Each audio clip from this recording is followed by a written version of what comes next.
আমরা জানি আমাদের দফা কি, আমরা জানি আমাদের দাবি কি।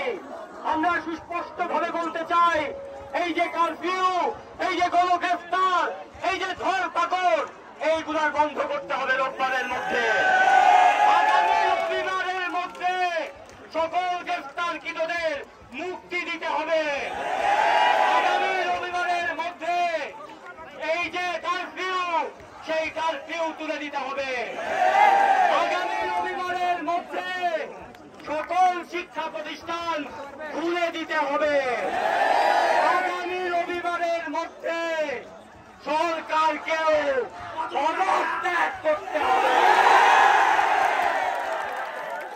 সুতরাং এই দফার দাবিগুলা যদি পূরণ না হয়, আগামী রবিবার বিকাল ৩টায় জাতীয় প্রেস ক্লাবের সামনে থেকে গণ মিছিল শুরু হবে। বন্ধুরা, এই পর্যায়ে বক্তব্য রাখবেন আমাদের সর্বজন শ্রেষ্ঠ ডাক্তার হারুন রশিদ।